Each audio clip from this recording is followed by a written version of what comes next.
Bonjour tout le monde. Tout d'abord, merci d'être là pour ce webinaire du CAPRES Action institutionnelle pour la réussite, comment en faire un succès. C'est notre premier webinaire en collaboration avec le Carrefour de la réussite au collégial. Puis on a la chance d'avoir la coordonnatrice comme animatrice, donc on en est très content. Moi je me présente Catherine Roy-Boulanger, je suis la coordonnatrice du CAPRES. Je ne serai pas là longtemps, je vais juste vous expliquer quelques petites technicalités et après ça, je vous laisse avec les experts. Bref, je veux vous expliquer ce webinaire-là. Vous avez chacun des panélistes à l'écran. On ne peut pas, question bande passante, avoir chacun des participants aussi en visuel ni en voix. Donc, vous voyez à l'extrême gauche, vous avez la conversation. Gênez-vous pas dans cet endroit-là d'écrire vos commentaires, vos questions. C'est vraiment de cette façon-là que vous allez pouvoir communiquer avec nous. Et c'est Madame Boileau, l'animatrice, par sa voix, qui va amener tout ça aux différents panélistes. Ce webinaire-là est enregistré parce que tous les webinaires du CAPRES sont diffusés par la suite dans les semaines qui suivent, sont montés et sont rendus disponibles pour ceux qui n'ont pas pu être là en temps réel. Côté technique, il faut savoir aussi, c'est un facilitateur. Si vous voulez voir quelque chose de particulier dans la présentation PowerPoint ou l'outil utilisé comme support par le panéliste, vous pouvez cliquer sur le bouton plein écran qui est juste en haut du PowerPoint et vous allez voir l'écran au complet sur votre page. Ça ne vaut que pour vous, donc vous chamboulez pas le webinaire de tous. Et en cliquant sur plein écran, ça revient à la bonne grandeur. Fait que quand on va aller chercher quelque chose de plus particulier, on peut aller voir comme ça. Je m'excuse pour les gens que ça fait quelques webinaires qui sont au CAPRES pour la redite, mais toutefois pour les nouveaux, je crois que c'est important de le faire. Vous avez aussi, si vous avez des problèmes techniques, en haut à gauche, vous avez un numéro pour l'aide technique. Une des façons les plus simples de régler une problématique technique, c'est de fermer et de réouvrir en réentrant dans le lien. C'est souvent des pare-feux sur votre ordinateur qui bloquent le son ou qui bloquent la vidéo. Bref, souvent, c'est la façon le mieux de régler ça. Si toutefois vous avez un problème de son, gênez-vous pas pour nous l'écrire. On voit qu'il y en a qui disent qu'il y a un écho important. De mon côté, je ne l'ai pas. On va regarder ce qu'on peut faire de ce côté-là. Juste avant de vous quitter, je vais vous présenter l'animatrice, Madame Boileau. Elle est, comme je disais, elle est coordonnatrice du Carrefour de la réussite au collégial depuis cette année, depuis 2016. Par contre, elle a œuvré pendant 35 ans dans le réseau collégial, à la fois comme enseignante, directrice adjointe des études, directrice des études et directrice générale. À titre de directrice des études, elle a siégé à la commission des affaires pédagogiques, a été membre de son exécutif, puis a assuré la présidence de la commission. Bref, je vous laisse avec Madame Boileau. On s'occupe du son pendant ce temps-là. On va essayer de vous rendre le webinaire le plus agréable possible. Bon webinaire à tous. Merci Catherine. Alors, je suis bienvenue à tous à ce webinaire. Je suis heureuse de pouvoir y contribuer à titre d'animatrice. Je vais, dans un premier temps, présenter chacun des trois participants. Et par la suite, bien sûr, céder la parole à chacun d'eux. Entre les trois présentations, il y aura une période de questions relativement courte où vous pourrez poser vos questions, ou également, j'aurai l'occasion de reprendre les questions que vous aurez formulées pendant les présentations. Et à la toute fin du webinaire, il y aura une période d'échange un peu plus longue pour qu'on puisse soit aborder de nouveau des questions un peu plus liées à chacune des présentations ou d'autres plus générales. Alors, la première personne qui prendra la parole est Monsieur François Vasseur, qui a été d'abord enseignant au niveau collégial, puis aide pédagogique individuelle et également conseiller pédagogique pendant 20 ans. Alors, Monsieur Vasseur s'est intéressé à l'approche par compétences et il a contribué à son implantation dans le réseau collégial. Par ailleurs, il a été maintes fois interpellé à titre d'expert en développement de systèmes de formation, notamment en Afrique du Nord, et de spécialiste en évaluation des apprentissages. Aujourd'hui, M. Vasseur est retraité, comme moi, et agit comme consultant auprès de différents acteurs du réseau de l'enseignement supérieur. Notre seconde présentatrice sera Madame Chantal Farran. Alors, Madame Farran est titulaire d'un baccalauréat en pharmacie de l'Université de Montréal. Elle a obtenu son doctorat au Philadelphia College of Pharmacy and Science. Elle a complété sa formation par des études postdoctorales en pharmacothérapie cardiovasculaire au Hartford Hospital au Connecticut et en pharmacologie cardiovasculaire à l'Université de Montréal, hôpital du Sacré-Cœur de Montréal. Elle a été pharmacienne à l'unité coronarienne et maintient toujours sa pratique à la clinique de réduction des facteurs de risque cardiovasculaire de l'hôpital Sacré-Cœur de Montréal. Concurremment, elle a été professeure adjointe en pharmacie à l'Université de Montréal, puis subséquemment professeure agrégée, vice-doyenne aux études, professeure titulaire, doyenne intérimaire de la faculté de pharmacie et maintenant vice-rectrice adjointe aux affaires étudiantes et à la réussite. C'est une scientifique de haut rang, une chercheure primée, une auteure prolifique et une sommité internationale à la pharmacologie cardiovasculaire. Moi, je me trouve pas mal une sommité d'avoir réussi à dire tous ces mots-là sans avoir buté sur aucun d'eux. Alors, Madame Farran, donc, vous serez notre seconde présentatrice. Et notre troisième, Madame Anne Leblanc. Madame Leblanc travaille dans le réseau collégial depuis plus de 20 ans, d'abord à titre de bibliothécaire, puis de coordonnatrice des bibliothèques et depuis 2009 comme directrice adjointe des études au Collège Huntsic. Elle travaille en étroite collaboration avec une équipe multidisciplinaire qui vise l'accompagnement et le soutien des étudiants dans leur réussite. À ce titre, elle voit à la mise en œuvre des dossiers de développement pédagogique, comme l'alternance travail-études et placement, les centres d'aide, le perfectionnement des enseignants, les étudiants en situation de handicap, la recherche et la technopédagogie. Alors, en peu de mots, beaucoup de dossiers, très certainement. Alors donc, ce seront nos trois présentateurs et je le disais tout à l'heure, notre premier conférencier sera M. Vasseur à qui je laisse la parole.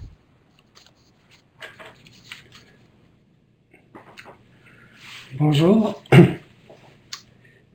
Bienvenue à cette reprise des webinaires après 2 mois de silence. Petite mise en situation, les 3 webinaires précédents ont traité de l'accroissement de la réussite en éducation supérieure sous des angles spécifiques. Il y a un certain temps, on a traité des ressources des étudiants qui favorisent la réussite et dont le développement et l'exploitation en formation ont un impact important sur l'engagement des étudiants, sur leur progression, sur leur apprentissage et sur leur atteinte de visées élevées de formation. Il a été question aussi de l'élaboration et de la mise en œuvre des programmes de formation dans une perspective d'engagement des étudiants, d'intégration, d'articulation des apprentissages, là aussi de façon à accentuer la réussite. Et un petit peu plus récemment, dans le plus récent webinaire, il a été question des rôles des enseignants et des actes pédagogiques qui accentuent l'engagement des étudiants, leur intégration et leur transfert des apprentissages. Les 2 derniers webinaires, celui d'aujourd'hui et celui du 1er juin, vont traiter sous des angles plus généraux de l'accroissement de la réussite à l'éducation supérieure. Celui du 1er juin aura trait au développement et à la coopération professionnelle comme facteur d'accroissement de la réussite, et celui d'aujourd'hui aborde ce que peuvent faire les établissements ou ce qui caractérise les établissements qui ont un effet plus important sur la réussite des étudiants. C'est une question, celle de l'impact des établissements sur la réussite des étudiants, c'est une question qui est étudiée en ce moment à tous les ordres d'enseignement. C'est une question au sujet de laquelle les chercheurs se préoccupent beaucoup. Et entre autres, aux États-Unis, des recherches ont mis en évidence, en éducation supérieure, 6 traits communs aux établissements où la réussite des étudiants est plus élevée. Et c'est brièvement de ces 6 traits communs, de ces 6 caractéristiques dominantes de ces établissements dont je vais traiter dans les minutes qui suivent. 2 de ces traits communs-là se rapportent à la culture des établissements. 2 de ces traits-là se rapportent davantage à leur dynamique, à leur fonctionnement, et les 2 derniers à leur mode d'action. Donc, je vais les aborder dans l'ordre. D'abord, les 2 traits communs qui sont relatifs à la culture des établissements. Le premier trait, c'est un trait important parce que c'est le trait qui permet tout le reste, c'est, du moins le constat des chercheurs, c'est un leadership conjoint fort et soutenu. Ce que les chercheurs ont mis en évidence, c'est que les établissements où la réussite est plus élevée en éducation supérieure ont une vision, une volonté dominante qui sont celles de l'amélioration et de la progression constante, tant celle des étudiants que celle de l'établissement lui-même, que celle des membres de l'établissement. Cette vision, cette volonté-là apparaissent partagées par une large partie de la communauté de l'établissement. Là encore, tant les étudiants qui s'y inscrivent que les enseignants, que les professionnels liés à l'enseignement, liés au service aux étudiants, et que tous ceux et toutes celles qui contribuent à la qualité de la formation. C'est une vision et c'est une volonté qui, toujours de l'avis des chercheurs, constitue les bases de la collaboration au sein de l'établissement. Donc, ce leadership-là se manifeste par l'engagement collectif à faire le mieux possible en matière de formation, en matière de soutien aux étudiants. Et c'est une vision et c'est une volonté qui conduisent non seulement à cet engagement humain, mais à un engagement financier qui est à la fois le plus élevé possible et le plus durable possible pour parvenir à accroître la réussite. Donc, première conclusion des chercheurs, font mieux les établissements qui sont déterminés à progresser, qui sont rompus à la collaboration et qui misent sur un investissement professionnel et financier qui est à la fois coordonné, important et durable. J'insiste sur le caractère durable qui est mis en évidence par les chercheurs parce que souvent, les investissements n'ont pas ce caractère-là en matière d'accroissement de la réussite. Les essais sont nombreux et leur durée est souvent, malheureusement, limitée. Deuxième trait commun de culture, la réussite dans ces établissements-là n'est pas une fin en soi. Ce qui est la fin, c'est l'apprentissage, le développement, des visées élevées de compétences, et quand ces fins-là sont atteintes, la réussite est au rendez-vous.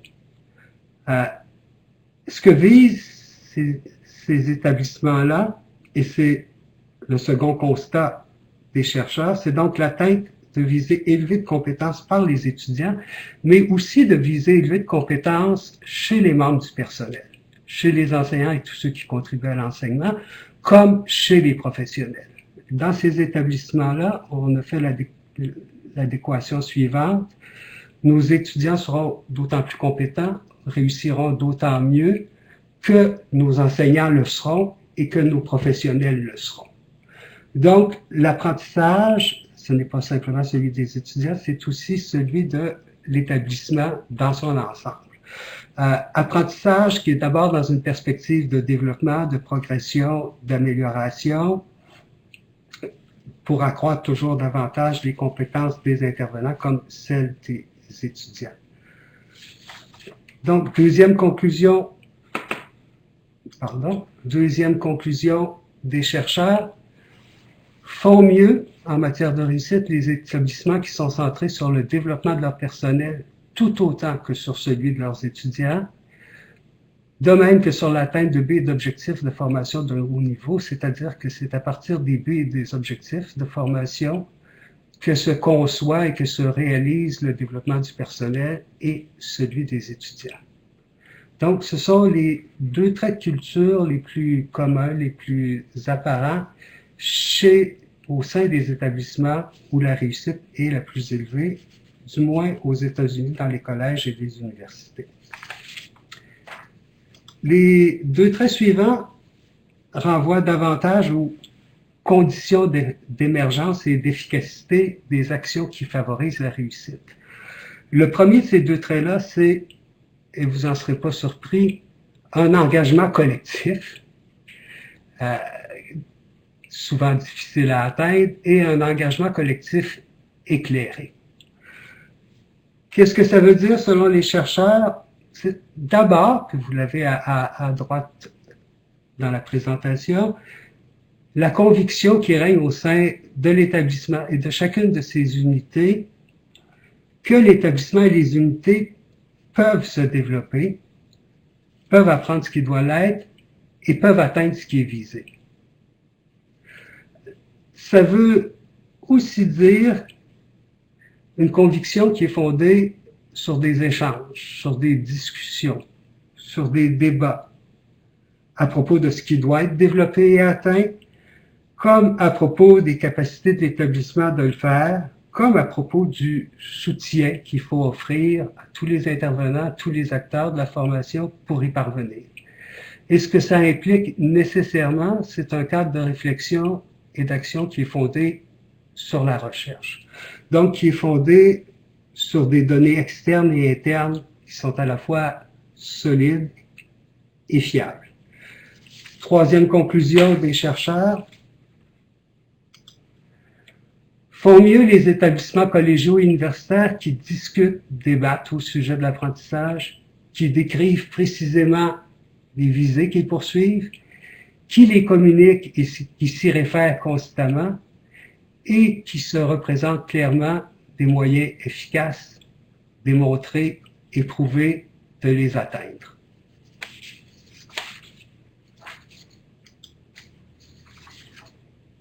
Quatrième trait, un environnement propice à la progression. C'est donc le quatrième constat que font les chercheurs, ces établissements collégiaux et universitaires américains où les étudiants réussissent mieux, proposent tous un environnement propice à la progression des étudiants comme à la progression des enseignants, comme à celle des professionnels. Qu'est-ce que ça veut dire? Ça veut dire des contextes d'enrichissement, des contextes qui exploitent la recherche en éducation, les partenariats, le développement professionnel, les innovations pédagogiques, l'approche programme, la coopération entre étudiants, entre enseignants, entre professionnels et entre toutes ces personnes-là, des services destinés aux étudiants riches, nombreux, accessibles. Donc, ces établissements-là ont mis en place des contextes qui enrichissent la formation et le soutien à la formation, et ils ont mis, pour qu'on puisse avoir accès à ces contextes d'enrichissement et qu'on puisse en tirer profit, ils ont mis en place des structures de coopération et des interactions constantes. Des structures de coopération, ce sont des structures dans lesquelles étudiants entre eux, étudiants et enseignants, enseignants et professionnels, étudiants et professionnels, collaborent à faire en sorte que l'apprentissage soit le meilleur possible, des interactions constantes. Ce sont, à l'intérieur de ces structures de coopération et de ces contextes d'enrichissement, des liens étroits et des liens continus entre tous les acteurs, y compris ceux de la direction. Quatrième conclusion, font mieux les établissements qui organisent leur fonctionnement et leurs activités selon leurs orientations, orientation d'apprentissage, orientation de développement, orientation de compétences, qui incitent leurs membres, étudiants, enseignants, professionnels à s'engager dans leur développement et qui mobilisent, intègrent, mettent en valeur toutes les ressources disponibles, ressources internes et ressources externes. Les deux derniers traits communs sont davantage liées au mode d'action. J'insisterai moins sur le 5e trait commun que le 6e. Le 5e est assez connu, il est mis en place dans tous nos collèges, dans toutes nos universités, et il renvoie à une démarche systémique d'amélioration qui implique une appréciation critique de la situation globale de chaque établissement et de la situation spécifique dans chacune des unités de l'établissement, des enjeux qui favorisent l'accroissement de la réussite et des défis que pose l'accroissement de la réussite. Ça se traduit, vous le savez aussi bien que moi, par l'examen des résultats atteints, des apprentissages faits par les étudiants, des progressions constatées, la comparaison de l'ampleur du développement des étudiants, de leurs résultats au regard des visées poursuivies, l'examen des caractéristiques des étudiants, des enseignants, de la formation, de façon à mettre en évidence des approches et des moyens qui sont plus ou sont moins efficaces et de façon à pouvoir coordonner des actions d'amélioration. Cette appréciation-là donne lieu à des plans d'action à la fois globaux, à la fois spécifiques, qui sont le plus pertinent, le plus complet, le plus réaliste possible. J'insiste sur le réalisme. On a eu tendance, ici comme ailleurs dans le monde, à élaborer des plans pertinents et complets dont on n'avait pas les moyens de l'atteindre, de sorte que désormais on se questionne davantage sur ce qu'on peut faire à court terme et à moyen terme, et moins sur ce qu'on peut faire à long terme. Ce qui m'apparaît plus important, c'est ce qui est à droite, une mise en œuvre orchestrée, ordonnée, continue. Là où souvent, de l'avis des chercheurs américains qui se sont penchés sur la question et d'autres chercheurs dans le monde, comme probablement vous l'avez constaté dans vos collèges, dans vos universités, ce qui pose le plus souvent problème, ce n'est pas le regard, la justesse du regard qu'on porte sur notre situation, ni notre capacité à élaborer des plans d'action pertinents, c'est notre capacité à les mettre en œuvre. Ce qui a été constaté dans les établissements où la réussite est plus élevée, c'est que, je vais aller un petit peu plus loin, c'est que les établissements qui réussissent le mieux mettent en œuvre des réseaux de coordination, des actions, de conduite des opérations, de collaboration à leur réalisation et de partage d'informations. Les collèges qui réussissent le mieux en matière d'accroissement de la réussite, donc d'apprentissage, du développement, c'est les collèges qui réussissent aussi le mieux à effectuer un suivi rigoureux, régulier de leurs actions et des effets de ces actions-là, et qui sont capables d'ajuster le plus rapidement et de la façon la plus pertinente leurs plans et leurs actions aux situations. Ce sont aussi les collèges des universités qui se documentent le plus systématiquement, qui partagent le mieux cette information-là et qui innovent systématiquement pour s'adapter et pour s'améliorer. Je consacrerai un petit peu plus de temps en terminant au dernier trait commun parce qu'il est moins habituel. C'est le soutien spécifique convenant aux besoins. Ce qui est moins habituel, c'est pas tant le soutien spécifique convenant aux besoins que l'approche qu'adoptent les collèges et les universités qui réussissent le mieux. Le soutien spécifique qui répond aux besoins des étudiants est aussi, dans ces collèges et dans ces universités, le soutien spécifique qui répond aux besoins des enseignants et des professionnels et qui répond aux besoins des départements, des facultés, des programmes et des services. Dans ces collèges, dans ces universités, on s'efforce de faire en sorte que le soutien offert aux étudiants trouve sa correspondance, soit cohérent, soit coordonné avec le soutien offert aux enseignants, aux professionnels et le soutien offert aux départements, aux facultés, aux programmes, aux services. J'en donne un exemple pour illustrer ce que ça veut dire. On constate et particulièrement ces années-ci, que de plus en plus de programmes sont élaborés par compétences et reposent sur des approches d'apprentissage par problème, d'apprentissage par projet, d'apprentissage par tâche. Et on observe que ces approches provoquent un stress négatif qui peut être important chez un certain nombre d'étudiants qui n'y sont pas préparés. Un soutien spécifique, systémique, va faire en sorte que, à la fois, on va intervenir auprès des étudiants pour leur faire comprendre quelles sont les sources de ce stress-là, pour l'analyser et pour apprendre à y réagir de façon favorable.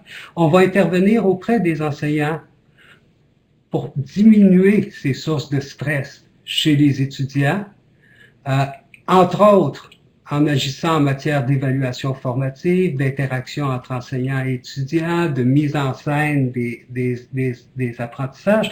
Et on va intervenir auprès des professionnels pour qu'ils soient en mesure, d'une part, de mener des activités auprès des étudiants de façon à diminuer leur stress ou à le transformer en stress favorable à l'apprentissage, et auprès des enseignants, des équipes de formation, de façon à construire les programmes de formation et animer les programmes de formation de manière à diminuer ce stress.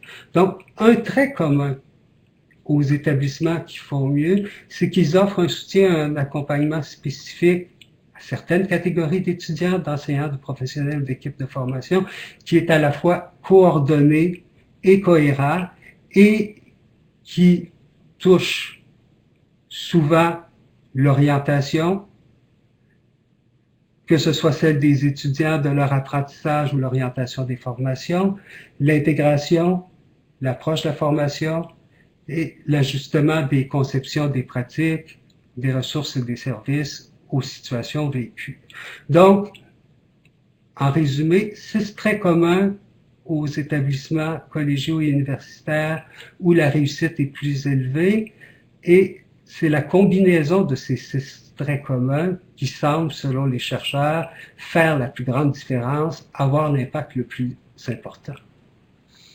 Merci, Monsieur Vasseur, pour cette très claire présentation. Vraiment, c'est succinct et ça fait un tour de la question qui m'inspire toutes sortes de choses, mais je vais garder ça pour tantôt. Il n'y a pas de questions actuellement de la part des participants dans la section clavardage. Alors, je vous demande, panélistes, est-ce que vous avez des questions ou commentaires quant à ce que pourrait vous suggérer cette présentation? Personnellement, dans votre dernière diapositive, vous mentionnez parmi dans le soutien spécifique, formation en matière d'orientation et intégration. Spécifiquement, à quoi vous faites référence quand vous pensez à orientation et intégration? L'orientation et l'intégration des nouveaux étudiants qui arrivent ou? En partie. En fait, les énoncés sont larges, c'est bien que vous posiez la question. C'est autant l'orientation et l'intégration des nouveaux étudiants que l'orientation des conceptions et des pratiques d'enseignement, que l'intégration des composantes de la formation, que l'orientation des services offerts aux enseignants et aux étudiants, que l'intégration de ces services-là dans la formation. Donc, c'est l'orientation et l'intégration au sens large. Là. Orientation et intégration comme enjeu de la dynamique de la formation. Merci, Madame Farran. Alors, on pourrait tout de suite vous donner la parole, Madame Farran, pour votre présentation. Et puis, de toute manière, si jamais d'autres questions relativement à la présentation de Monsieur Vasseur surgissaient pendant que Madame Farran va nous présenter les choses, il y aura toujours moyen à la toute fin là, de reprendre ces questions-là. Alors, donc, je vous remercie de l'invitation. C'est très gentil. Je suis bien contente d'être ici aujourd'hui. Et j'ai été un petit peu, comment dirais-je, surprise de l'introduction qu'on a donnée à mon sujet, parce qu'évidemment, oui, je suis pharmacienne à la base, là, mais c'est pas à ce titre-là que je suis ici aujourd'hui. Mais peut-être juste pour mettre en contexte, j'ai été vice-doyenne aux études à la faculté de pharmacie pendant 9 ans. J'ai développé plusieurs programmes de formation, dont une refonte majeure dans le programme de pharmacie, quelques autres programmes. Et suite à ça, quand le recteur de l'Université de Montréal a été renommé pour un deuxième mandat il y a 1 an de ça, il avait vraiment une volonté de mettre la réussite étudiante au cœur de la mission de l'institution. Et donc, à ce moment-là, il a décidé de créer un poste de vice-recteur adjoint aux affaires étudiantes et à la réussite. Et dans ce contexte-là, j'ai été invitée à prendre ce poste-là, et c'est donc à ce titre-là que j'œuvre depuis maintenant 1 an. C'est ça, certain qu'en faculté de pharmacie, bon, la réussite étudiante, c'est très, très, très important pour moi, de par le fait que j'étais vice-doyenne. Et maintenant, en étant au niveau du rectorat, ben, je dois étendre cet objectif-là à la grandeur de l'Université de Montréal. Donc, parallèlement, ce qui a été mis en place à l'université avant mon arrivée, ça a été une série d'actions. Tout d'abord, une première action qui a été faite avant mon arrivée, qui s'est terminée là, juste au mois de juin dernier, donc il y a 1 an, juste avec mon arrivée, c'était de développer un plan d'action institutionnel. Donc, on se disait à l'université que si on veut mettre la réussite étudiante au premier plan, mais il faut faire un plan d'action institutionnel sur la réussite et voir mais comment on va mettre ça en branle sur notre radar. Et donc, avec ça est arrivé, avec ce plan d'action-là, plusieurs activités, ou non, pas activités, plusieurs axes ont été mis de l'avant. Donc, principalement, dans le plan d'action, il y a 6 axes qui ont été mis de l'avant, où est-ce qu'on s'est dit, bon, pour les 5 prochaines années, on va vraiment mettre un focus sur ces éléments-là. Un premier est le soutien à l'apprentissage. Donc, on a déjà des activités, des ateliers, du support qu'on offre aux étudiants qui éprouvent des difficultés de quelque nature que ce soit nos étudiants en situation de handicap, que ce soit juste des étudiants qui ont une anxiété de performance ou qui arrivent à l'université, qui ont de la difficulté à s'adapter au nouveau mode d'enseignement. Donc, on a des services offerts et on voulait vraiment développer ce volet-là du soutien à l'apprentissage. Un autre volet qui était mis de l'avant dans le plan institutionnel sur la réussite a été la vie et l'expérience étudiante. Donc, on offre sur le campus plusieurs activités, que ce soit des activités sportives, des activités culturelles, et c'est quelque chose qu'on voulait développer davantage pour permettre aussi aux étudiants de se développer davantage sur toutes les facettes qui pourraient les intéresser. Un troisième volet dans notre plan institutionnel de la réussite a été, bon, évidemment, le soutien financier. C'est, pour certains étudiants, ça fait la différence entre être capable de se rendre à l'université et ne pas être capable, donc d'avoir accès à un soutien financier qui leur permet de réussir leurs études. Donc, on voulait aussi mettre un emphase particulière là-dessus. Le 4e volet est au niveau des programmes et cheminements. Donc, c'est sûr certain que les différents étudiants vont entrer dans un programme avec souvent un cheminement particulier. Certains vont s'en rendre compte en cours de route que le programme est plus ou moins adapté à ce qu'ils avaient envisagé comme formation. Donc, aussi, on a une très grande volonté de s'assurer que les programmes qu'on offre répondent bien tant aux étudiants, mais aussi à la société en général, aux besoins de la société. Donc, dans les deux sens, on voulait soutenir les équipes pour développer les meilleurs programmes possibles. Et le dernier volet du plan a été vraiment le développement de la carrière et l'employabilité. Donc, mettre de l'avant des initiatives pour aider les étudiants à éventuellement trouver une profession, une carrière qui les satisfasse, qui répondent à leurs attentes et qui leur permettent de vraiment réussir leur projet d'études. Donc, ça, c'est la première chose qui a été mise en place et qui a été présentée à l'ensemble de la communauté universitaire. Maintenant, depuis un an, on a fait plusieurs activités en lien ou en réponse à ce plan institutionnel-là. Donc, première des choses, pour vraiment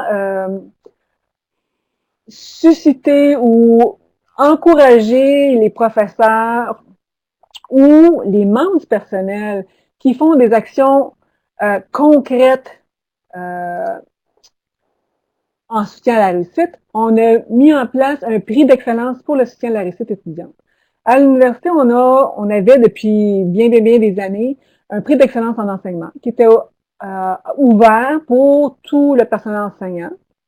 Mais on se disait, bon, il n'y a pas seulement les professeurs qui contribuent à la réussite des étudiants. Il y a des cadres, il y a des personnels de toute nature. Et donc, il y a même aussi des étudiants, des groupes d'étudiants qui vont développer des initiatives pour aider la réussite étudiante.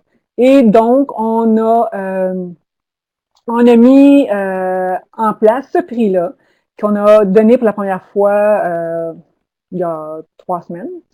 Donc, on a eu 7 candidatures très intéressantes et on a pu annoncer une équipe gagnante là, qui s'est méritée vraiment, qui a vraiment fait une différence dans le soutien à la réussite de nos étudiants. Autre chose qu'on a mis en place, ce sont des bourses de la réussite. À l'Université de Montréal, on est en période de grande campagne de dons. Et grâce à nos donateurs internes, on a réussi à accumuler, à avoir un montant d'argent de 100 000 $ à pouvoir être distribué cette année aux étudiants pour des bourses. De par le protocole, on avait convenu qu'on donnerait 77% de ce montant-là au cycle supérieur, 23% au premier cycle. Et donc, on a de nombreux étudiants qui ont déposé leur dossier. En fait, pour les étudiants au premier cycle, on a près de 500 étudiants qui ont déposé une demande. Malheureusement, avec l'argent qu'on avait, on avait seulement 9 bourses à octroyer, mais ça démontre quand même bien le besoin présenté par les étudiants. Au cycle supérieur, on a eu plus de 130 dossiers qui ont été soumis pour 12 bourses attribuées. Donc, c'est un besoin sérieux des étudiants d'avoir un appui financier pour être capable de réussir leur projet. Une autre initiative qu'on a mis en place cette année aussi, c'est un programme d'appui financier pour soutenir les initiatives des différents membres de la communauté de l'université en matière de réussite. Donc, encore là, on avait un budget intéressant de 100 000 $ qu'on pouvait distribuer à différents projets ou équipes qui voulaient développer des initiatives en matière de soutien à la réussite. On a eu 21 projets qui ont été soumis. On avait de l'argent pour seulement 8 cette année.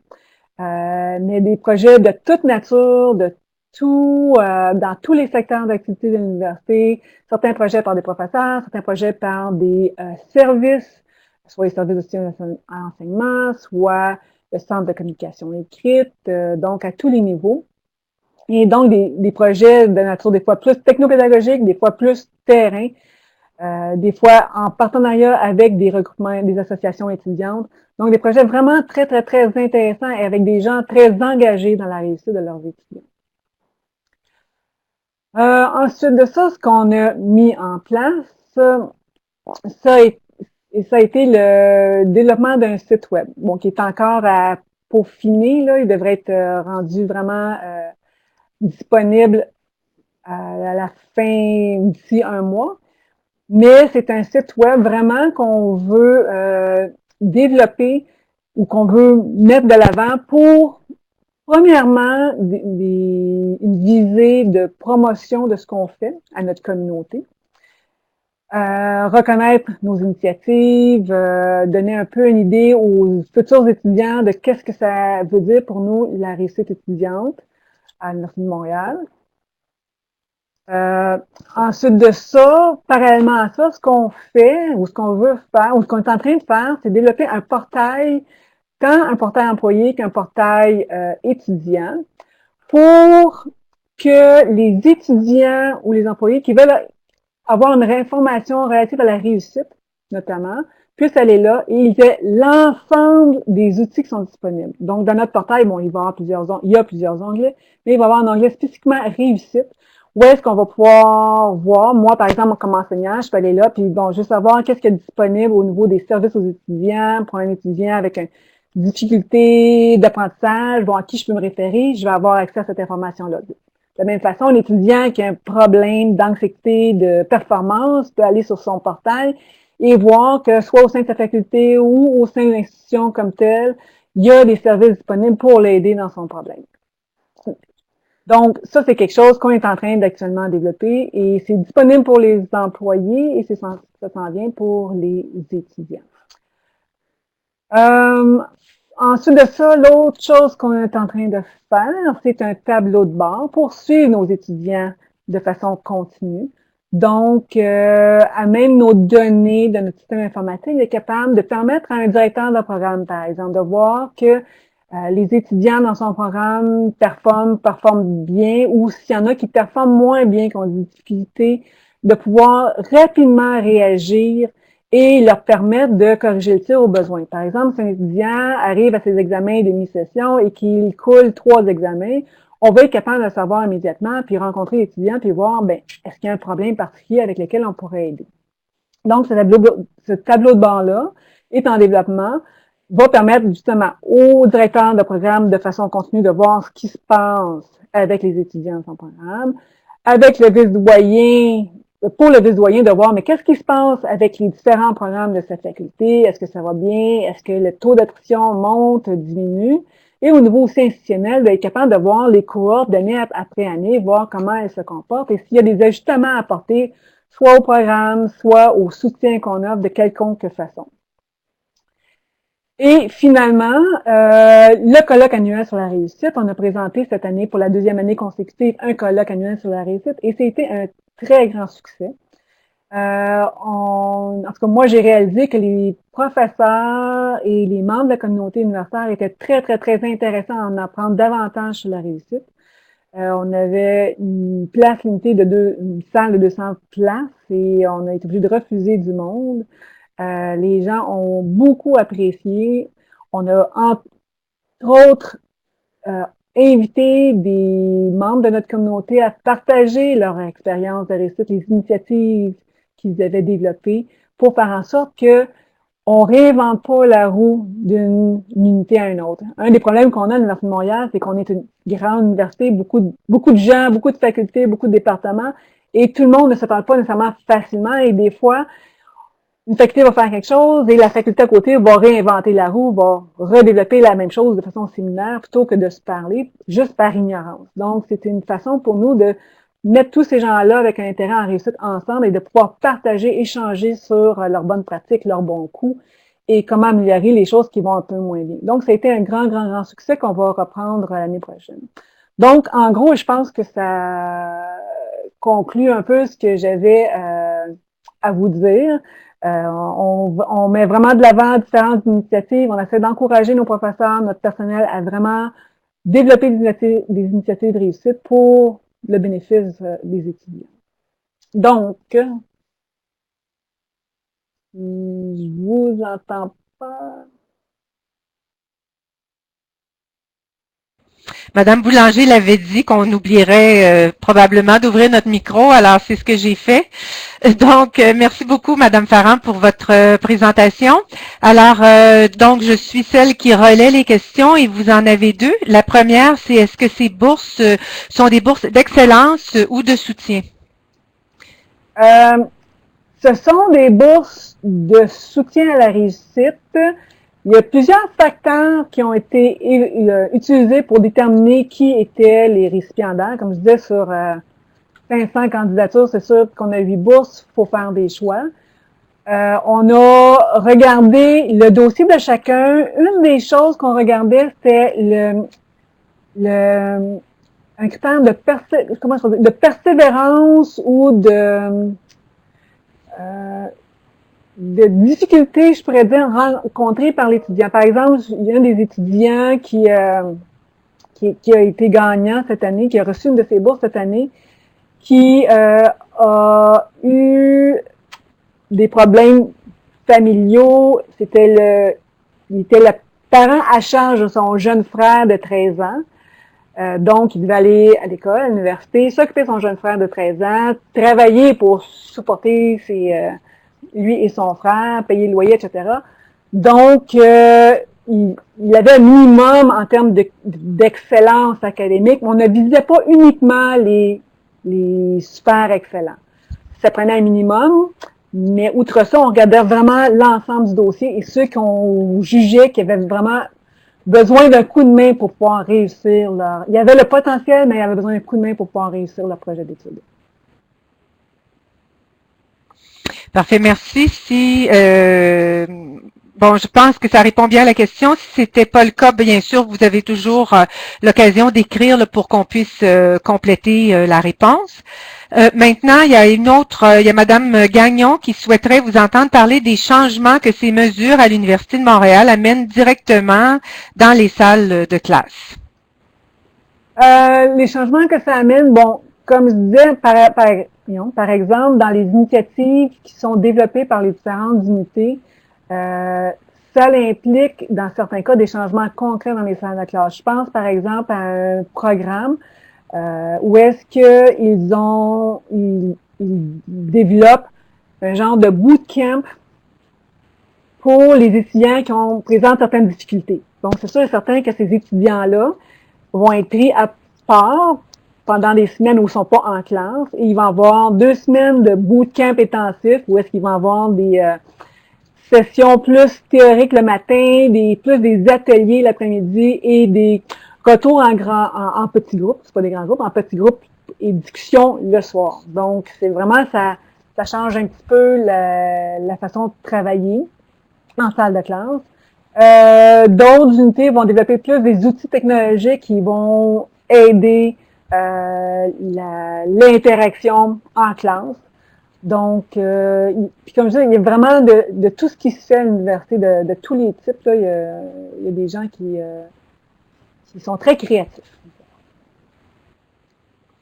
Donc, j'imagine que la réponse pourrait être largement étoffée là, si on avait un petit peu plus de temps, parce qu'effectivement, il y a beaucoup exact. de... Et puis, oui, exact. Puis il y a 2 préoccupations là, que je vois aussi dans les questions des participants quant au lien de Internet là, ou l'adresse exacte du site. Donc, est-ce que le site sur la réussite est accessible actuellement? Non, actuellement, comme ça, on a eu un petit délai. Il devrait être accessible d'ici 1 mois maximum. Il est encore en format qui appelle temporaire, là, ou en tout cas, seulement réservé pour nous parce qu'on est en train de finaliser le texte et tout ça, là.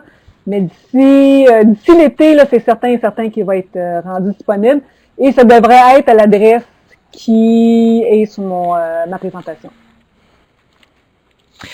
Parfait, excellent, merci beaucoup. Ça rejoint les 2 dernières préoccupations que j'avais sous les yeux. Puis comme je le disais tout à l'heure, s'il y a autre chose, n'hésitez pas, on aura l'occasion de les formuler un petit peu plus tard. Alors, merci Madame Farran, ce qui fait que maintenant, on va entendre Madame Leblanc, donc du Cégep Annecy, pour sa présentation sur les actions institutionnelles pour la réussite. Alors, Anne? Donc, mon micro fonctionne, tout le monde m'entend bien? Alors, bonjour à tous. Oups, excusez-moi, j'ai été un peu trop vite. Alors, il aurait été facile pour moi de présenter plusieurs dossiers qui ont suscité et qui ont connu une belle réussite au collège. J'en ai choisi un qui est, puisqu'il a fait appel à une préoccupation institutionnelle au sein de notre organisation depuis plusieurs années et qui a mobilisé et qui a connu une belle concertation, c'est celui du français. Comme M. Vasseur le mentionnait, je trouvais ça tout à fait intéressant et pertinent. Donc, notre organisation a eu un objectif précis qui était celui du français et nous avons convergé pendant plusieurs années à améliorer sous différents angles cette problématique. On a connu, en 2011, on a reçu, deux subventions du ministère. La première qui touchait l'ensemble des 48 cégeps de la province et c'était la mise en place d'un centre de référence. Et la deuxième, je dirais peut-être un peu moins reluisante, qui touchait seulement 10 cégeps, dont le collège UNSIC, puisque nos taux de réussite à l'épreuve étaient nettement inférieurs au réseau. En 2011, je vous aurais dit malheureusement. Avec du recul, je vous dis heureusement, parce qu'il nous a permis justement de nous mobiliser, nous concerter et de réfléchir ensemble. La conséquence, donc, avant 2011, on avait eu quelques amorces de réflexion sur un projet qu'on appelait les quasi-diplômés. Les quasi-diplômés, pour nous, étaient des étudiants qui avaient terminé leur parcours, leur cheminement, et il restait seulement de passer l'épreuve. La conséquence de tous ces éléments-là, donc, a été l'engouement pour le français au sein de notre collège et la création d'un poste de conseiller pédagogique à l'amélioration et à la valorisation du français. Donc, on pourrait dire que collectivement, nous avons su saisir cette opportunité-là. Le deuxième, pour moi, qui est important, c'est que il faut savoir aussi s'autocritiquer. Alors, nous avons, dès 2011, avec l'arrivée de cette subvention-là, fait une analyse fine des raisons de ce taux d'échec et de ces difficultés de français pour nos étudiants. Le premier problème auquel nous avons désiré apporter des corrections puisqu'il était relié en lien avec une subvention, c'était d'augmenter nos taux à l'œuf. Et dans ce constat, nous avions des étudiants qui avaient échoué 2 fois, mais certains étudiants avaient échoué plus de 14 fois l'épreuve uniforme. On pourrait penser qu'il y avait des étudiants en situation de handicap. Il y en avait quelques-uns, mais peu. Ça nous a permis aussi de travailler en concertation avec les conseillers en services adaptés. Et on pourrait aussi penser, parce que nous sommes un cégep urbain, donc sur l'île de Montréal, qui avait beaucoup d'anglophones, d'allophones. C'était pas toujours le cas. Donc, on avait vraiment plusieurs problèmes qui étaient soulevés pour cet échec-là. Donc, ça nous a permis de faire un regard tout à fait pointu. Je vous montre en quelques chiffres donc nos taux, donc l'évolution des résultats à l'épreuve. Donc en 2008, notre taux de réussite à l'épreuve était de 71. Donc, plusieurs années plus tard, donc en 2015, notre taux à l'épreuve est de 83,50%.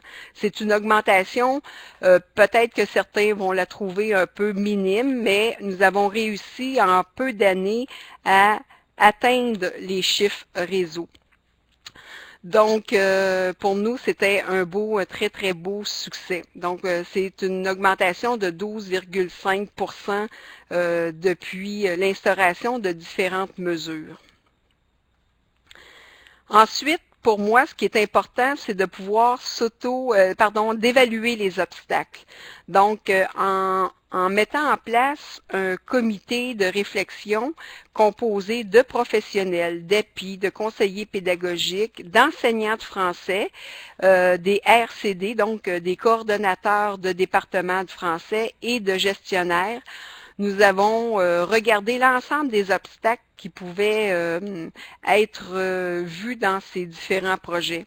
On a fait une évaluation pointue des différentes problématiques. Donc, les quasi-diplômés, on les appelle les multirécidivistes parce qu'ils ont fait plusieurs fois l'épreuve. Il y avait la séquence des 4 cours de français que nous avons regardés et particulièrement le dernier cours. La clientèle allophone, comme je vous mentionnais, Et nous avons aussi regardé un regard critique sur l'ensemble du français dans toutes les disciplines. En termes des ressources, nous avons fait une analyse, je dirais, fine, poussée des problématiques, d'évaluer les obstacles en termes de ressources humaines. Alors, elles étaient majeures. On avait beaucoup d'étudiants en situation d'échec. On a regardé les obstacles d'un point de vue financier, comme M. Vasseur le mentionnait. D'un point de vue logistique, il faut accueillir tout ce beau monde-là, les accompagner, leur donner les outils nécessaires. Et donc, ça nous a permis de comprendre les enjeux. Et sans tenter de les amenuiser, on a vraiment regardé de façon, je dirais, réaliste ces différentes problématiques. Et l'objectif de tout ça était de pouvoir établir des priorités d'action. Ensuite, je dirais qu'au terme de tous ces éléments-là, il faut se donner le temps. Pas le temps, mais se donner les moyens et de nos ambitions, mais je dirais aussi de nos rêves. Il faut parfois rêver, et les rêves nous permettent de nous dépasser. Il faut savoir prendre les risques nécessaires et encourager les porteurs de dossiers, les enseignants, les professionnels à nous amener en tant que gestionnaires des beaux projets, parfois qui peuvent nous apparaître irréalistes, mais qui puissent être innovants pour notre organisation. Nous avons su, dans les moyens, positionner le français dans le plan stratégique du collège. Et pour moi, ça a été un élément crucial dans l'appropriation, je dirais, institutionnelle de notre organisation.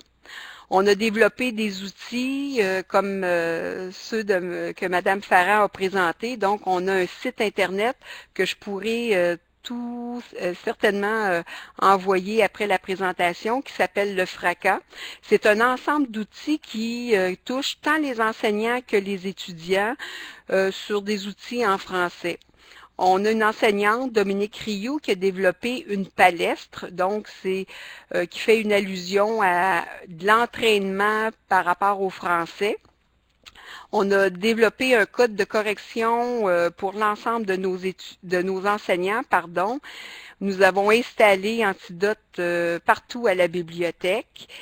Et nous avons fait la création d'un bureau d'aide à la réussite à l'épreuve uniforme qu'on appelle gentiment ici le BAREUF. Et c'est de l'aide individuelle par les enseignants à partir de problématiques vécues par chaque étudiant. Et enfin, nous avons poursuivi de rêver et nous avons instauré des journées de la simulation à l'épreuve. Et ça comprend aussi la clientèle allophone et les étudiants en situation d'handicap. Et je vous dirais qu'actuellement, les chiffres qui en ressortent nous donnent raison d'avoir rêvé à ce moment-ci. L'autre élément pour moi qui m'apparaît, c'est de se donner le temps. Souvent, nos organisations, M. Vasseur le mentionnait bien tout à l'heure, il faut vraiment pousser très loin nos idées. Donc, collectivement, de prendre ce temps-là pour nous mobiliser, nous concerter et apporter les correctifs nécessaires, il faut toujours le prendre. Il faut voir le problème d'une façon globale et ne pas avoir peur de la faire aussi de façon micro. Nous avons modifié nos pratiques dans plusieurs cours, mais nos approches, nos différentes mesures qui avaient été mises en place, nous avons eu des enseignants excessivement novateurs et créateurs dans leur approche. Ils ont sorti des sentiers battus et je leur en suis vraiment reconnaissante. Nous avons aussi changé nos conditions d'admission pour certaines catégories d'étudiants, et pour obliger une passation de tests. Il y a eu, depuis la session dernière, des tests pour les étudiants qui ont étudié à l'extérieur du Québec. Et donc, ils ont des tests et ça permet de les mettre dans le bon cours de français approprié. Et enfin, on a outillé de plus en plus nos étudiants et nous avons encore une multitude de projets. Dans l'autre tableau, donc, je vous parlais tout à l'heure du PAREF, des multirécidivistes. Plusieurs personnes vont penser que lorsqu'un étudiant a échoué 9 fois l'épreuve, ce n'est pas possible. Donc, en changeant l'approche, nous avons un étudiant, vous n'avez pas juste un, mais plusieurs étudiants qui ont réussi en changeant la mesure, en regardant d'une autre façon l'épreuve, ils ont réussi à passer avec brio et succès l'épreuve. Donc, on a de beaux success stories à raconter par rapport à ça. Donc, le BAREF a fait toute la différence pour ces étudiants qui, rappelons-le, ils avaient souvent quitté le collège ou s'apprêtaient à quitter le collège parce qu'ils n'avaient que ce cours-là qui était en échec. Donc, le BAREF a permis à une réussite de 80 à 90% depuis l'instauration de la mesure. On voit qu'il y a deux courbes actuellement. La courbe qui est en orangé, donc, lorsque les étudiants refont les différentes épreuves par le BAREF, ils atteignent actuellement nos propres étudiants qui ont fait le premier essai. Je ne voudrais pas rentrer dans trop les détails, je pourrais donner d'autres situations. L'autre élément qui nous apparaît important, c'est de reconnaître nos sources d'inspiration. Donc, nous avons eu la chance de travailler avec des étudiants qui étaient excessivement motivés et qui désiraient réussir plus que tout, puisque pour certains, il ne leur manquait que cette épreuve pour pouvoir obtenir leur diplomation. Le cœur de tous nos projets au collège, c'est la relation pédagogique entre l'étudiant et l'enseignant, mais aussi avec certains professionnels de notre cégep, qui demeurent la clé de ce succès-là. Les rencontres dans les problématiques que nous avons rencontrées, ce sont des rencontres essentiellement d'aide individuelle avec les enseignants. Pour nous, c'est la clé du succès. Il s'agit de rencontres où confiance puis respect mutuel. Souvent, ces étudiants-là sont un peu pas démotivés, mais ils sont un peu plus créatifs parce qu'ils ont connu plusieurs échecs au cours de leur parcours. Et donc, le respect des enseignants par rapport à ces étudiants-là ont fait toute la différence. La qualité de la relation reste le dénominateur, comme je vous mentionnais, commun de la réussite de nos projets. Moi, je voudrais vous mentionner et prendre cette vitrine-là pour parler de mes sources d'inspiration. Ils se nomment Joanne Autier, Marie-Hélène Lapointe, Catherine Bouchard, Marc-Olivier Laflamme, Philippe Labarre, Marie-André Laniel et Dominique Rioux, qui ont été des sources d'inspiration pour ces étudiants et qui ont tout fait la différence. Enfin, je crois qu'il faut se projeter vers l'avenir. Le personnel, enseignants et professionnels, et même les gestionnaires et les étudiants ont visé tout au long de ces dernières années de la réussite et de l'excellence. Nous croyons que l'importance du français ne peut reposer uniquement sur le département de français et c'est pourquoi, pour l'avenir, on désire travailler avec l'ensemble des enseignants dans les autres disciplines. Donc, il ne faut pas avoir peur de se projeter vers l'avenir.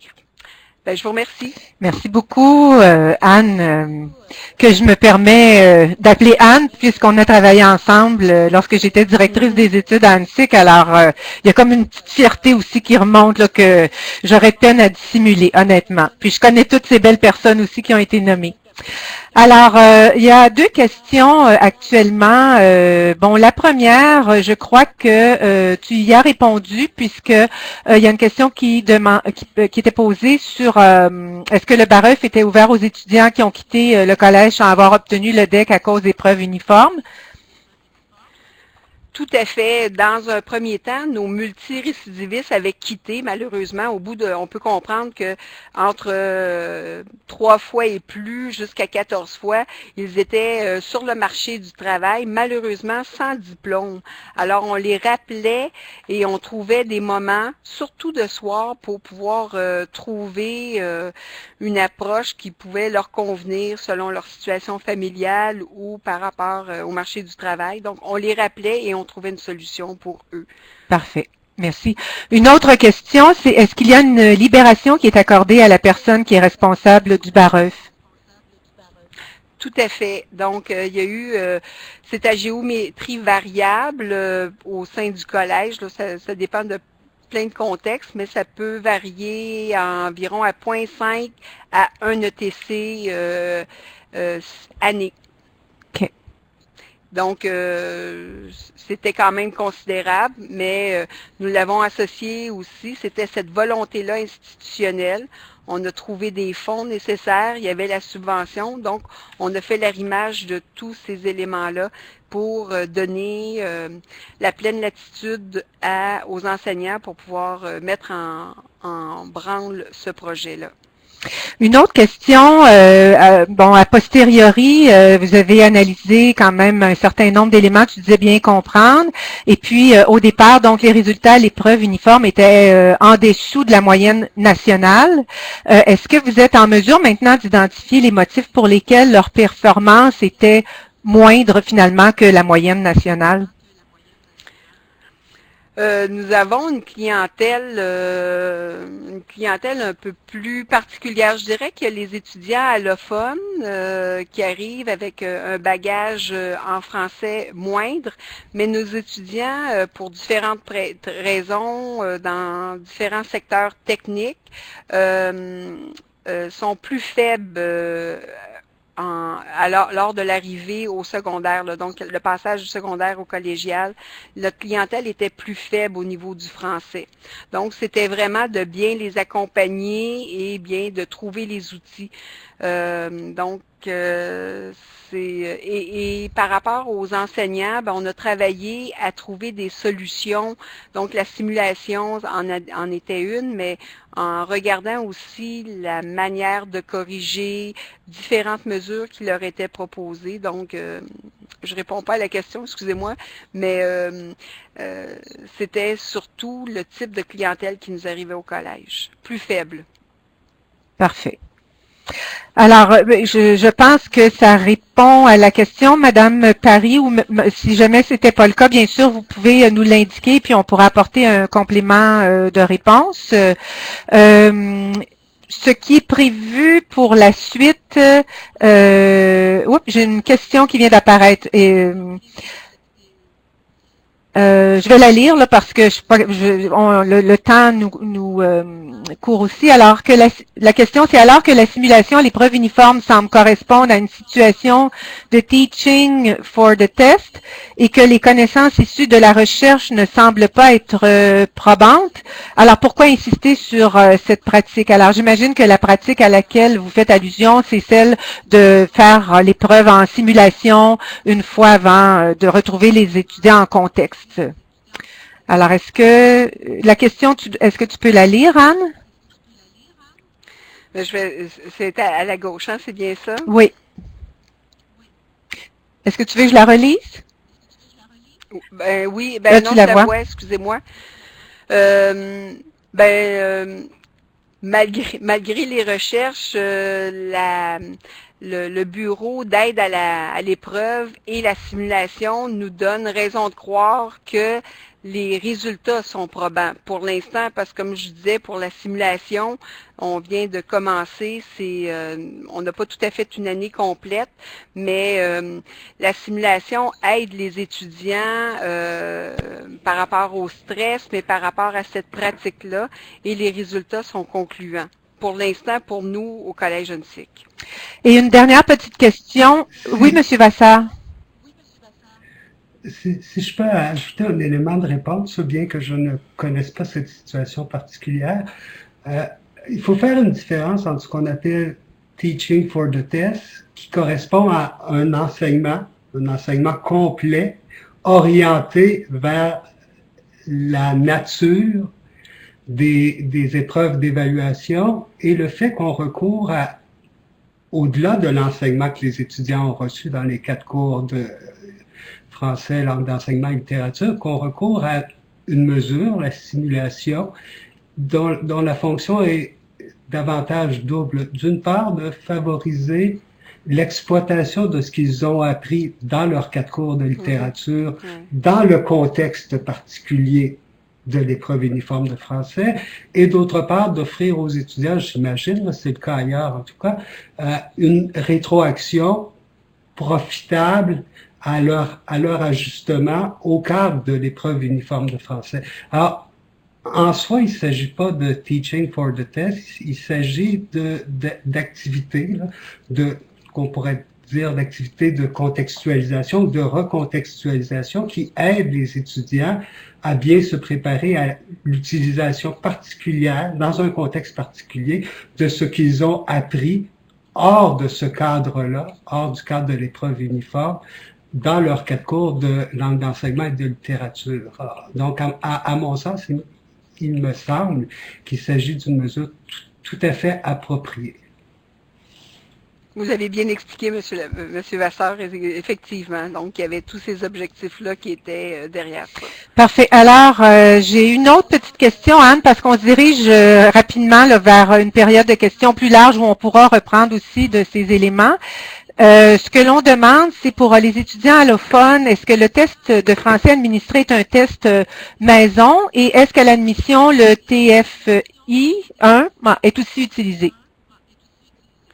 Donc, je ne sais pas qu'est-ce que le TF1, mais oui, il s'agit d'un test maison qui a été élaboré par une enseignante, une ancienne enseignante et validée par les profs de français du collège et qui est aussi la conseillère pédagogique à l'amélioration et à la valorisation du français.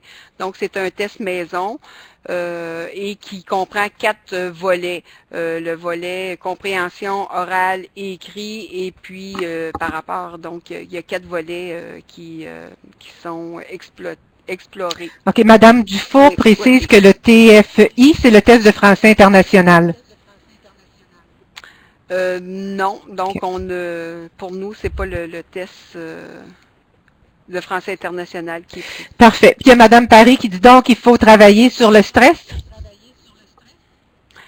Ben, une partie pour certains de nos étudiants, oui, effectivement. Je prends des étudiants en situation de handicap.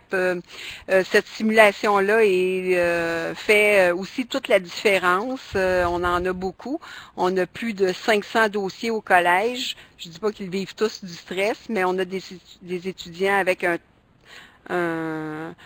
niveau d'anxiété assez élevé et cette simulation leur permet de dédramatiser parfois l'épreuve uniforme. Merci. Si je peux encore ajouter quelque chose, la question du stress, c'est une question qui est plus large que celle qui dépasse le contexte de l'épreuve uniforme de français, mais qui s'y rattache de la façon suivante. L'épreuve de français et uniforme de français est une tâche d'évaluation. Dans toutes les formations fondées sur l'apprentissage par des tâches, par des problèmes, par des projets, ou sur l'évaluation à travers des problèmes, des tâches ou des projets, le stress, qu'il soit favorable ou qu'il soit nuisible, est l'élément que mentionnent le plus souvent les étudiants quant à leurs conditions. Alors, dans toutes les formations innovantes, comme dans toutes les évaluations qui impliquent la réalisation des tâches, il faut nécessairement travailler avec les enseignants et avec les étudiants sur le stress, sur l'anxiété. Merci pour le complément de réponse. Alors, avant de passer à une question, une période de questions un peu plus vaste, d'ailleurs, il y en a une en réserve pour Monsieur Vasseur. Là, on va la traiter d'entrée de jeu.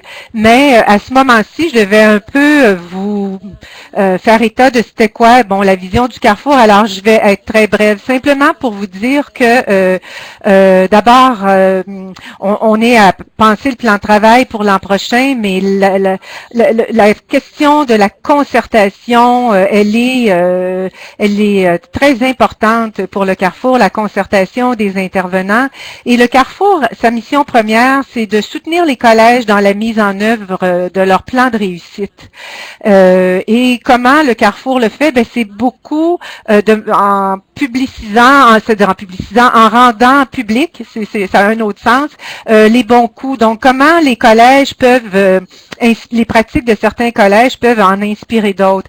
Et ce que, sans aller plus loin dans cette présentation-là et sans non plus devancer la conclusion, je vous dirais qu'à cet égard, pour moi, le webinaire d'aujourd'hui en est le témoignage, dans le sens où on fait état de nos bonnes pratiques et tout ça s'appuie sur une présentation faite par M. Vasseur de ce que la recherche illustre pour l'importance de toutes ces actions concertées, et c'est ce que j'entends à la fois pour l'Université de Montréal dans l'ensemble de ces mesures à la réussite, et pour Anne dans un volet plus précis pour l'épreuve uniforme de français. Donc, en ce sens-là, je trouve que il y a l'accent est bien mis là, sur cette idée d'une concertation et de l'importance d'une vision et d'une action qui soit concertée et institutionnelle. Ceci étant dit, donc, on passe à une période de questions. Monsieur Vasseur, il y avait une question qui était qui est apparue un petit peu après votre présentation, et c'est: est-ce que vous pouvez nous donner des exemples de processus de mise en œuvre efficace?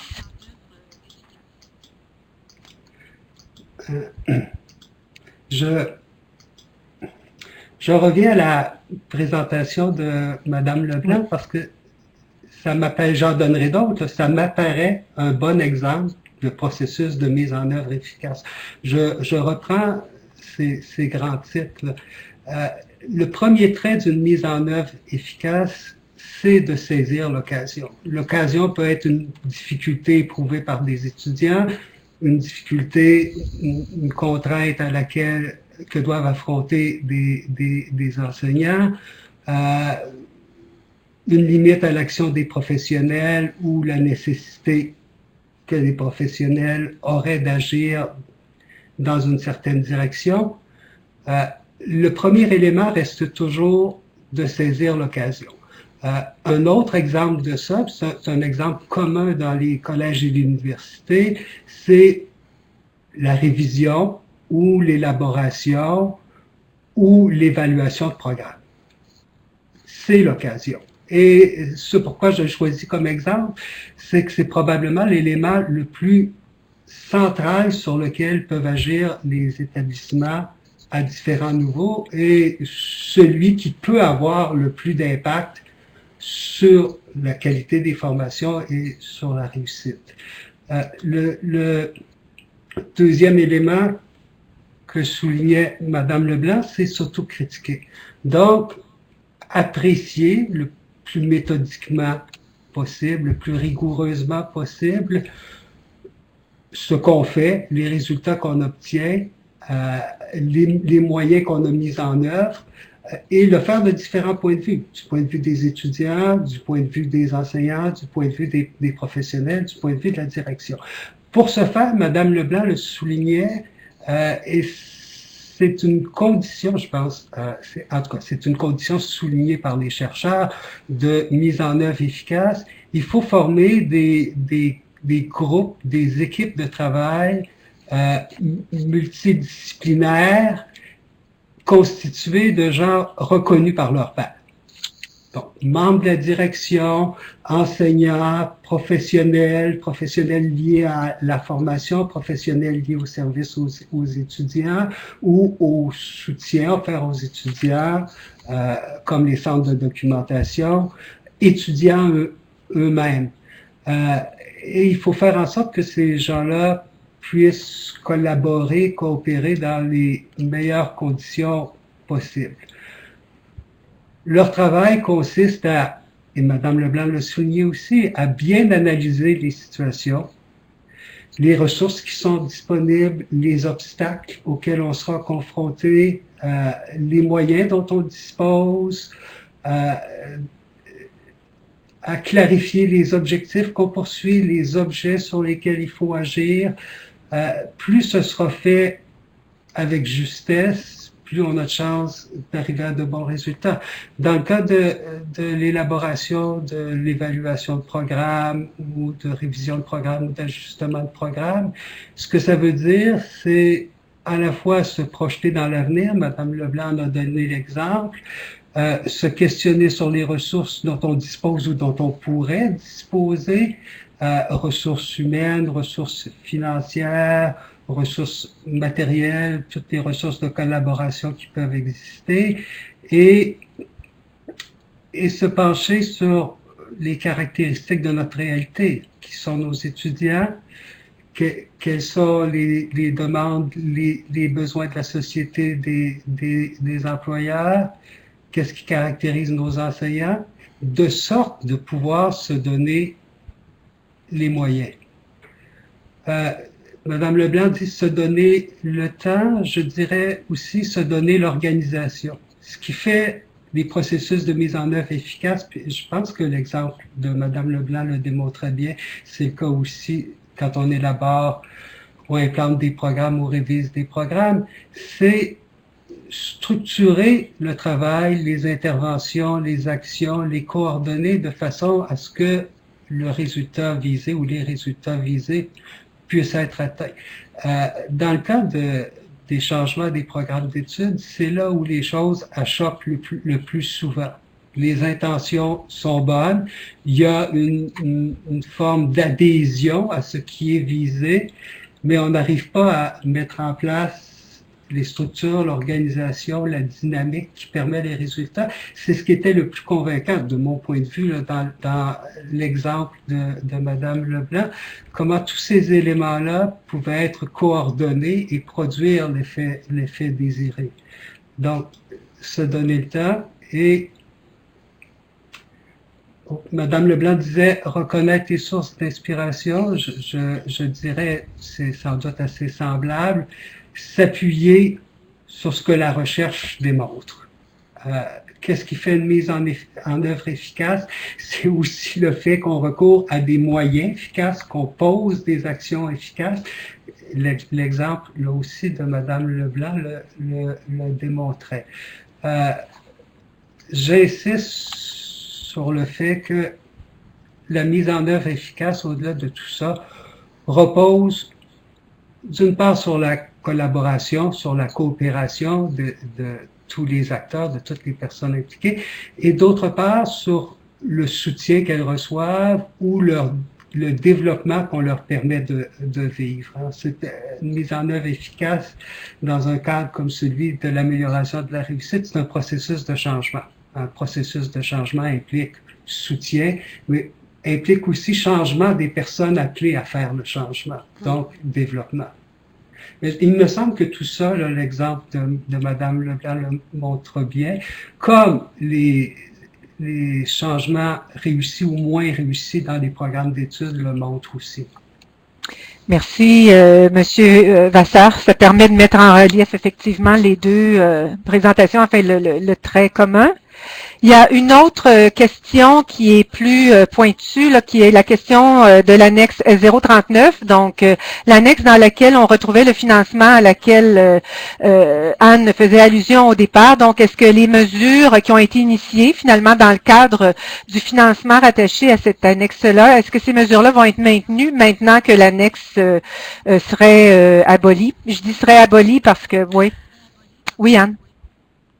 Oui, ben on n'a pas de nouvelles du ministère pour une prolongation, mais pour l'instant, oui. Donc, nous poursuivons encore une autre année au collège, même si nous n'avons plus de subventions qui s'y rattachent.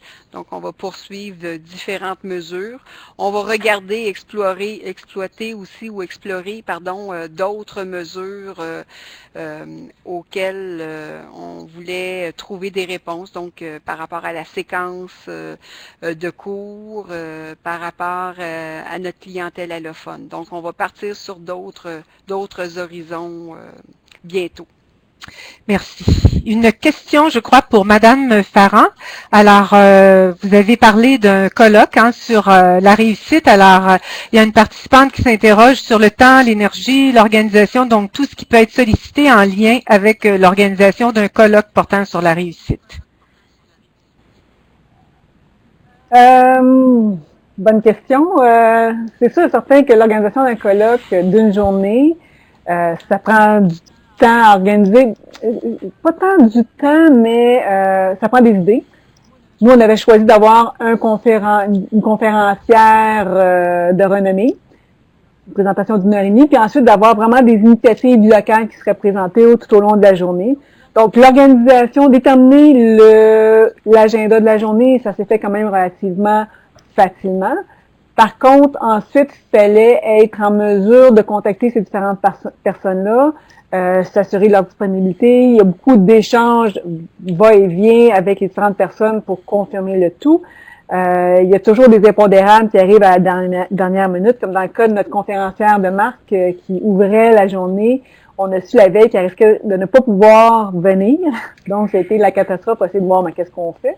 Finalement, on a fait une visioconférence. Ça a très bien été, c'était un grand succès, mais on a eu quelques petits cheveux gris de plus qui ont poussé cette journée-là. Sinon, l'organisation, c'est quand même relativement simple, c'est de coordonner les gens, s'assurer d'avoir la salle suffisamment grande qui va accueillir les participants, avoir un système pour excusez-moi, pour enregistrer, que les gens puissent s'inscrire au colloque, pour avoir quand même un registre de qui vient. Nous, on avait une journée complète, donc il fallait prévoir un lunch au dîner, donc s'assurer d'avoir un traiteur qui viendrait nous servir tout le monde à cette occasion-là et avoir le lieu physique pour accueillir ces gens-là pour le lunch.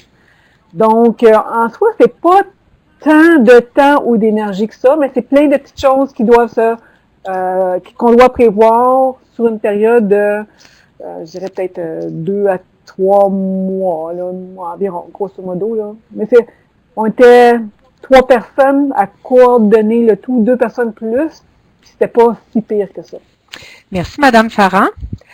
Alors, je crois que, en fait, je crois pas, je ne vois pas d'autres questions, à moins qu'un participant, que l'un de vous trois ait quelque chose à apporter. Là, Catherine vient d'apparaître.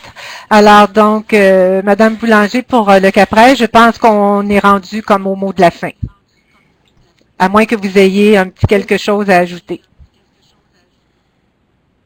Alors, moi, je me permettrai avant Catherine simplement de vous remercier puis de vous dire à quel point j'ai pris un intérêt à la fois professionnel, mais aussi très personnel à entendre ce que vous aviez à nous proposer ce matin comme vision. Merci beaucoup. Alors, Catherine? Oui, un gros merci à tous. C'était plus qu'intéressant. Écoutez, le vidéo, il va y avoir une vidéo de ce webinaire-là. Donc, si vous avez des collègues que vous pensez qui pourraient être intéressés à ce qui a été discuté ce matin, n'hésitez pas dans les prochaines semaines, ça sera disponible sur le site du CAPRES. Donc, encore une fois, merci à tous nos panélistes, merci aux participants. Et je veux juste moi prendre quelques secondes pour vous dire qu'il reste un webinaire pour notre saison régulière du CAPRES cette année qui va se tenir le 1er juin prochain, qui est le dernier webinaire en lien avec la série. Monsieur Vassar, en tout début, parlait d'une série de 6 webinaires qui portaient sur les pistes pour accroître la réussite et la persévérance. C'est un grand dossier qu'on a lancé à l'automne. Donc, le dernier webinaire va avoir lieu le 1er juin prochain. Donc, vous êtes tous invités à y participer. Sur ça, une très agréable journée à tout le monde et encore un immense merci à nos participants, mais aussi à nos panélistes. Merci. Bonjour. Bonne fin de journée.